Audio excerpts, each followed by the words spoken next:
ಇತ್ತೀಚೆಗೆ ಪುತ್ತೂರಲ್ಲಿ ಆದಂಥ ಘಟನೆ ಎಲ್ಲರಿಗೆ ಗೊತ್ತಿರುವ ವಿಚಾರ.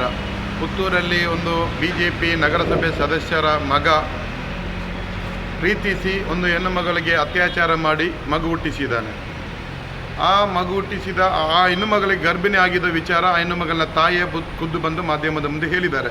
ನಮಗೆ ಅನ್ಯಾಯ ಆಗಿದೆ, ಹಿಂದೂ ಸಂಘಟನೆಯಿಂದ ಅನ್ಯಾಯ ಆಗಿದೆ, ನಮಗೆ ಶಾಸಕರಿಂದ ಅನ್ಯಾಯ ಆಗಿದೆ, ಶಾಸಕರು ನ್ಯಾಯ ತೆಗೆಸಿಕೊಡ್ಬೇಕು ಅಂತೇಳಿ ನಾನು ಒತ್ತಾಯ ಮಾಡ್ತೇನೆ ಅಂತೇಳಿ ಅವರೊಂದು ಶಾಸಕರ ಮೇಲೆ ಒಂದು ಆರೋಪ ಕೂಡ ಮಾಡಿದ್ದಾರೆ. ಮೇಲ್ನೋಟಕ್ಕೆ ಶಾಸಕರು ಕೂಡ ಮರು ದಿವಸ ಅದೇ ದಿವಸನ ಅದಕ್ಕೆ ಉತ್ತರ ಕೊಟ್ಟಿದ್ದಾರೆ. ನನ್ನ ಹತ್ರ ಬಂದಿದ್ದವುದು, ನಾನು ಈ ಥರ ಮಾತನಾಡಿದವುದು ತಪ್ಪು. ಶಾಸಕರು ಮಾತನಾಡಿದ್ದು ಒಂದು ಅತ್ಯಾಚಾರ ಕೇಸನ್ನು ರಾಜಿ ಪಂಚಾಯತಿಗೆ ಮಾಡಿ ಮುಗಿಸುವುದಾದರೆ ಮತ್ತು ಕೋರ್ಟು ಪೊಲೀಸ್ ಸ್ಟೇಷನ್ ಇರುವುದು ಯಾಕೆ?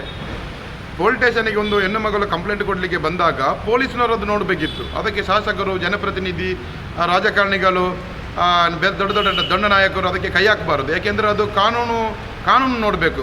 ಕಾನೂನನ್ನು ರಾಜಕಾರಣಿಗಳು ಮುಗಿಸುವುದಾದರೆ ಮತ್ತು ಕೋರ್ಟು 5 ವರ್ಷ 10 ವರ್ಷ ಕೋರ್ಟಲ್ಲಿ ಸಣ್ಣ ಕೇಸಿನ ವಿಚಾರದಲ್ಲ ಕೋರ್ಟಲ್ಲಿ ಅಲದಾಡ್ತಾ ಇರ್ತಾರೆ ಜನರು. ನಮ್ಮಂಥವರಿಗೆ, ಸಾಮಾನ್ಯ ವ್ಯಕ್ತಿಗಳಿಗೆ ಸುಳ್ಳು ಕೇಸ್ ಹಾಕಿ ಕೋರ್ಟಿಗೆ ಆರೋಪಿಗಳನ್ನು ಬಂಧಿಸಿ ಬಿಡಬೇಡಿ ಅಂತೇಳಿ ಬೊಬ್ಬೆ ಹಾಕ್ತಾರೆ. ಒಂದು ಇಟ್ಟಂಟ್ರನ ಕೇಸ್, ಸುಳ್ಯದ ಒಂದು ಇಟ್ಟಂಟ್ರನ ಕೇಸನ್ನು ಆರೋಪಿ ಸಿಕ್ಕಿಲ್ಲ ಅಂತ ಹೇಳುವಾಗ ಆರೋಪಿಯ ತಂದೆಯನ್ನು ಹಿಡ್ಕೊಂಡು ಬನ್ನಿ ಅಂತೇಳಿ ಇದೇ ಅಶೋಕ್ ರೈ ಅವರು ಆ ಪೊಲೀಸಿನವರಿಗೆ ಒತ್ತಡ ಹಾಕ್ತಾರೆ. ಅದೇ ಥರ ಇದೇ ಆರೋಪಿಯನ್ನು ಬಂಧಿಸಲಿಕ್ಕೆ ಪೊಲೀಸ್ ಇಲಾಖೆಗೆ ಒತ್ತಡ ಮಾಡಬೇಕಲ್ಲ. ಈ ಅತ್ಯಾಚಾರಿ ತಪ್ಪಿಸಲಿಕ್ಕೆ ಕಾರಣಕರ್ತರು ಇದೇ ಶಾಸಕರು ತಾನೆ. ಅವತ್ತು ಪೊಲೀಸ್ ಸ್ಟೇಷನ್ಗೆ ಕಂಪ್ಲೇಂಟ್ ಕೊಡಲಿಕ್ಕೆ ಬಂದಾಗ ಪೊಲೀಸಿನವರೆಲ್ಲ ನೋಡಿಕೊಳ್ಳಿ ಅಂತ ಹೇಳಿ ಬಿಡಬೇಕಿತ್ತು. ಅವರು ಮದುವೆ ಆಗ್ತಾರೆ. ಆರೋಪಿ ಹೇಳಿದ ಮಾತನ್ನು ಕೇಳಿ ಇವರೇ ಯಾಕೆ ಭರವಸೆ ಕೊಟ್ಟರು? ಯಾರೋ ಆರೋಪಿಗಳು ಯಾವತ್ತಾದರೂ ಸತ್ಯ ಹೇಳ್ತಾರಾ? ಅವರು ಆತ್ಮರಕ್ಷಣೆಗೋಸ್ಕರ ಸುಳ್ಳು ಹೇಳ್ತಾರೆ. ಆಯಿತು, ಅಲ್ಲಿ ಇವರೇ ಒಪ್ಪಿದ್ದಾರೆ ಶಾಸಕರು. ಆರೋಪಿಯ ತಂದೆ ನನಗೆ ಫೋನ್ ಮಾಡಿದರು, ಈ ಥರ ಘಟನೆ ಆಗಿದೆ ಅಂತೇಳಿ. ಆರೋಪಿಯ ತಂದೆಯನ್ನು ಮಾತು ಕೇಳಿ ಆ ಸಂತ್ರಸ್ತೆ ಹೆಣ್ಣು ಮಗನ ತಾಯಿಗೆ ಯಾಕೆ ಭರವಸೆ ಕೊಟ್ಟರು? ಭರವಸೆ ಕೊಟ್ಟ ನಂತರ ಮದುವೆ ಮಾಡಿಸಿಕೊಡ್ಬೇಕು. ಆಯ್ತು, ಇನ್ನೂ ಕಾಲ ಮಿಂಚಿಲ್ಲ. ಆ ಹೆಣ್ಣು ಮಗಳು ಬದುಕಿದ್ದಾಳೆ, ಆ ಮಗು ಬದುಕಿದೆ, ಆ ಮಗುವಿನ ತಂದೆ ಬದುಕಿದೆ, ಆ ಮಗುವಿನ ತಂದೆ, ಆರೋಪಿಯ ತಂದೆ ತಾಯಿ ಎಲ್ಲರೂ ಬದುಕಿದ್ದಾರೆ. ಅವರ ಮನೆ ಕೂಡ ಇದೆ. ಮಗುವನ್ನು ತಗೊಂಡು ಹೋಗಿ ಆ ಮಗುವಿನ ತಂದೆಯ ಮನೆಗೆ ಬಿಡಬೇಕು. ಯಾರು? ಇದರ ಜವಾಬ್ದಾರಿ ಶಾಸಕರು ವಹಿಸಬೇಕು. ಶಾಸಕರು ತಾನೇ ಆರೋಪಿ ತಪ್ಪಿಸಲಿಕ್ಕೆ ಕಾರಣಕರ್ತರು. ಅವತ್ತೇ ಪೊಲೀಸ್ ಸ್ಟೇಷನ್ಗೆ ಬಂದು ನೀವು ಕೇಸ್ ಮಾಡಿ ಅವನನ್ನು ಬಂಧಿಸಿ ಅಂತ ಹೇಳ್ತಿದ್ರೆ ಇವತ್ತು ತಪ್ಪಿಸಲಿಕ್ಕೆ ಅವಕಾಶ ಇಲ್ಲ ಆಯ್ತಲ್ಲ. ಈಗ ತಪ್ಪಿಸಿದ್ದಾನಲ್ಲ, ಇವನು ತಪ್ಪಿಸಿ ಬೇರೆ ಎಲ್ಲಿಲ್ಲ. ಪುತ್ತೂರಿನ ಕಾಂಗ್ರೆಸ್ಸಿನ ನಾಯಕರ ಮನೆಯನ್ನು ಸರ್ಚ್ ಮಾಡಿದರೆ ಈ ಆರೋಪಿ ಸಿಗ್ತಾನೆ. ಯಾಕೆಂದರೆ ಇವನು ತಪ್ಪಿಸಲಿಕ್ಕೆ ಮೂಲ ಕಾರಣ ಕಾಂಗ್ರೆಸ್ಸಿನ ನಾಯಕರು ಪುತ್ತೂರಿನ. ಇದು ಬೇರೆ ರಾಜ್ಯದ ನಾಯಕರ ಗಮನಕ್ಕೆ ಇಲ್ಲ. ಯಾಕೆಂದರೆ ಇಲ್ಲಿ ಯಾಕೆ ಪುತ್ತೂರಿನ ಬ್ಲಾಕ್ ಕಾಂಗ್ರೆಸ್ ಯಾಕೆ ಮಾತನಾಡೋದಿಲ್ಲ? ಪುತ್ತೂರಿನ ಮಹಿಳಾ ಕಾಂಗ್ರೆಸ್ ಇಲ್ಲಿದೆ, ಪುತ್ತೂರಿನ ಸ್ಟೂಡೆಂಟ್ ಕಾಂಗ್ರೆಸ್ ಇಲ್ಲಿದೆ, ಯಾಕೆ ಮಾತನಾಡೋದಿಲ್ಲ? ಮಂಗಳೂರಿಂದ ಬಂದು ಪ್ರತಿಭಾ ಕುಲಾಯಿ ಮಾತನಾಡೋದಾದರೆ ಪುತ್ತೂರಿನ ಕಾಂಗ್ರೆಸ್ ಇಲ್ಲಿ ಹೋಗಿದೆ. ಆದ ಕಾರಣ ಇದು ನಮ್ಮ ರಾಜ್ಯ ಮಟ್ಟದ ಕಾಂಗ್ರೆಸ್ ನಾಯಕರ ಗಮನಕ್ಕೆ ಇಲ್ಲ. ಇಲ್ಲಿ ಕಾಂಗ್ರೆಸ್ ಪಕ್ಷಕ್ಕೆ ತೊಂದರೆ ಆಗಿದೆ. ಈ ವಿಚಾರದಲ್ಲಿ ಶಾಸಕರು ಯಾವುದೇ ಕಾರಣಕ್ಕೆ ಕೈ ಹಾಕಬಾರ್ದಿತ್ತು. BJP MLC ಇಲ್ಲವ ಪುತ್ತೂರಲ್ಲಿ? BJPಯ ಸಂಸದ ಇಲ್ಲವ? BJP ಅವರು ಕೈ ಹಾಕಬೇಕಿತ್ತು, ಅವ್ರ ಹತ್ರ ಹೋಗಬೇಕಿತ್ತು. BJP ನಗರಸಭೆ ಸದಸ್ಯನ ವಿಚಾರ, ಕಾಂಗ್ರೆಸ್ಸಿನ ನಗರಸಭೆ ಸದಸ್ಯನ ವಿಚಾರ ಅಲ್ಲಲ್ಲ. BJPಯ ನಗರಸಭೆ ಸದಸ್ಯನಿಗೂ ಕಾಂಗ್ರೆಸ್ಸಿನ ಶಾಸಕರಿಗೆ ಸಂಬಂಧ ಏನು? ಮುಂದಿನ ದಿನಗಳಲ್ಲಿ ನಾನು BJPಗೆ ಹೋಗುವುದು ಅದೇ ಒಂದು ದಾರಿ ಅಂತ ಇಲ್ಲಿ ಭಾವಿಸಿದ್ದಾರೆ ಅವರು. ಇದು ಒಂದು ಹೆಜ್ಜೆ ಇಟ್ಟಿದ್ದು. ನಾನು ಹಿಂದೆನೇ ಹೇಳಿದ್ದೆ, ಕಾಂಗ್ರೆಸ್ ಪಕ್ಷದಿಂದ ಗೆಲ್ಲಿಸಿ, ನಾವು ಕಷ್ಟಪಟ್ಟು ಗೆಲ್ಲಿಸಿ ನಮ್ಮ ಪರ ಇಲ್ಲ, BJP ಪರ ಇರೋದು ಅಂತೇಳಿ. ಒಂದು ಬೈಪಾಸಲ್ಲಿ ದನ ತಗೊಂಡು ಹೋಗುವ ಒಂದೇ ಕಾರಣಕ್ಕೆ ಹೆಣ್ಣು ಮಗಳು ಜೈಲಿಗೆ ಹೋಗೋದನ್ನು ತಡೀಲಿಕ್ಕೆ ಶಾಸಕರಿಗೆ ಸಾಧ್ಯ ಆಗಲಿಲ್ಲ. ಇಲ್ಲಿ ಸರ್ಕಾರಿ ಆಸ್ಪತ್ರೆಯಲ್ಲಿ ಸಣ್ಣ ವಿಚಾರ, ಅವರನ್ನು ಪೊಲೀಸ್ ಪ್ರತಿಭಟನೆ ಮಾಡುವ ಸಂದರ್ಭದಲ್ಲಿ ಪೊಲೀಸ್ನವರ ಹತ್ರ ಒತ್ತಡ ಮಾಡ್ತಾರೆ ಆರೋಪಿಗಳನ್ನು ಬಂಧಿಸಿ ಅಂತೇಳಿ. ಈ ಅತ್ಯಾಚಾರಿಗಳನ್ನು ಬಂಧಿಸಿ ಹೇಳ್ಬೇಕಿತ್ತು.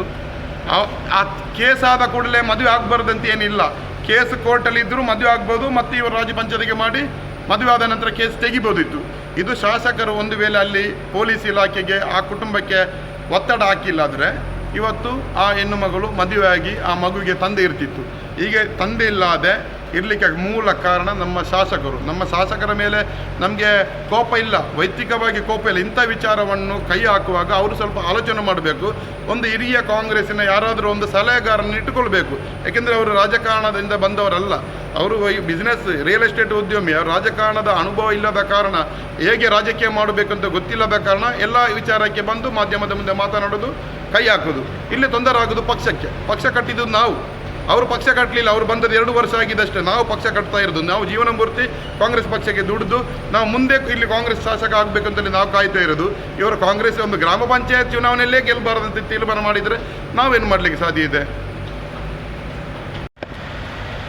ನಾನು 2 ದಿನ ಹಿಂದೆ ಒಂದು ವಾಯ್ಸ್ ಹಾಕಿದ್ದೆ. ಈ ಕುಟುಂಬ ಸಂತ್ರಸ್ತ ಕುಟುಂಬ ನನ್ನನ್ನು ಸಂಪರ್ಕ ಮಾಡಿದರೆ ನಾನು ಖಂಡಿತವಾಗಿಯೂ ಆ ಕುಟುಂಬಕ್ಕೆ ನ್ಯಾಯ ಒದಗಿಸಿಕೊಡುತ್ತೇನೆ ಅಂತೇಳಿ. ಇದಕ್ಕಿಂತ ಹಿಂದೆ ಬೇರೆ ಬೇರೆ ವಿಚಾರದಲ್ಲಿ ಅನೇಕ ವಿಚಾರದಲ್ಲಿ ನಾನು ನ್ಯಾಯ ತೆಗೆಸಿಕೊಟ್ಟಿದ್ದೇನೆ, ನನ್ನ ಹತ್ರ ಸಾಕ್ಷಿ ಇದೆ. ಅದೇ ಥರ ಆ ಕುಟುಂಬ ನನ್ನನ್ನು ಸಂಪರ್ಕ ಮಾಡಿದರೆ ಖಂಡಿತವಾಗಿ ಅವರಿಗೆ ನಾನು ಸಂಬಂಧಪಟ್ಟ ಗೃಹ ಸಚಿವರ ಗಮನಕ್ಕೆ ತರ್ತೇನೆ, ಮುಖ್ಯಮಂತ್ರಿ ಕಚೇರಿಗೆ ಕರ್ಕೊಂಡು ಹೋಗ್ತೇನೆ, ಮುಖ್ಯಮಂತ್ರಿ ಮನೆ ಎದುರಿಗೆ ಕರ್ಕೊಂಡು ಹೋಗ್ತೇನೆ, ಮುಖ್ಯಮಂತ್ರಿ ಹತ್ರ ನೇರವಾಗಿ ಮಾತನಾಡಿಸ್ತೇನೆ. ಸಂಬಂಧಪಟ್ಟ ಹೈಕೋರ್ಟ್ ಬೇಕಾದರೆ ಹೈಕೋರ್ಟ್ ಆಗ್ತೇನೆ, ಸುಪ್ರೀಂ ಕೋರ್ಟ್ ಬೇಕಾದ್ರೆ ಸುಪ್ರೀಂ ಕೋರ್ಟ್ ಆಗ್ತದೆ. ಅದರ ಸಂಪೂರ್ಣ ವೆಚ್ಚವನ್ನು ನಾನು ನೋಡ್ತೇನೆ. ಏಕೆಂದರೆ ಯಾರಿಗೆ ಅನ್ಯಾಯ ಆಗಬಾರ್ದು. ನಮಗೆ ಅಲ್ಲಿ ಜಾತಿ ಧರ್ಮ ಮುಖ್ಯ ಅಲ್ಲ. ಆ ಹೆಣ್ಣು ಮಗಳು ಅವರು ಇಬ್ಬರು ಪ್ರೀತಿ ಮಾಡಿದ್ದಾರೆ. ಆ ಮಗು ಏನು ತಪ್ಪು ಮಾಡಿದೆ? ಈಗ ಆ ಮಗುವಿಗೆ ತಂದೆ ಯಾರು? ಮಗುವಿಗೆ ತಂದೆ ಸಿಗಬೇಕು. ಮಗು ಹುಟ್ಟುವಾಗಲೇ ಹಣ ತಾಗಬೇಕಾ? ಆಗಲಿಕ್ಕೆ ನಾನು ಬಿಡಲ್ಲ. ಇದು ಸಂಪೂರ್ಣ ಆ ಕುಟುಂಬಕ್ಕೆ ಸಹಕಾರ ನಾನು ಕೊಡ್ತೇನೆ. ಖಂಡಿತವಾಗಿಯೂ ಆ ಕುಟುಂಬದ ಪರವಾಗಿ ನಾನು ನಿಲ್ತೇನೆ. ನಾನೊಬ್ಬ ಸಾಮಾಜಿಕ ಕಾರ್ಯಕರ್ತನಾಗಿ ಯಾವುದೇ ಒಂದು ಮನುಷ್ಯನಿಗೂ ಯಾವುದೇ ಒಂದು ವ್ಯಕ್ತಿಗೆ ಇಲ್ಲಿ ಅನ್ಯಾಯ ಆಗಬಾರ್ದು. ಅನ್ಯಾಯ ಯಾರು ಆಗ್ತಾರೆ ಅವರಿಗೆ ನಾನು ಬೆಂಬಲಿಸ್ತೇನೆ. ಆದರೆ ಕೆಲವೊಂದು ಉನ್ನತ ಮಟ್ಟದ ಬೇರೆ ಬೇರೆ ಅಧಿಕಾರಿಗಳು ನನಗೆ ಬೆದರಿಕೆ ಆಗ್ತಾ ಇದ್ದಾರೆ. ಯಾವುದೇ ವಿಚಾರಕ್ಕೂ ನೀವು ಕೈ ಹಾಕಬಾರ್ದು, ಈ ವಿಚಾರ ನಿನಗೆ ಯಾಕೆ ಬೇಕು, ನಿನ್ನ ಸಂಬಂಧಿಕರ ನಿನ್ನ ಕುಟುಂಬದವರ ನಿನಗೇನಾಗಬೇಕಂತ ಕೇಳ್ತಾರೆ. ನನಗೆ ಯಾರು ಸಂಬಂಧಿಕರಾಗುವ ಅವಶ್ಯಕತೆ ಇಲ್ಲ. ಯಾರಿಗೆ ಅನ್ಯಾಯ ಆಗ್ತದೆ ಅವರ ಪರವಾಗಿ ನಿಲ್ಲುವುದು ನನ್ನ ಜವಾಬ್ದಾರಿ ಆಗಿರ್ತದೆ.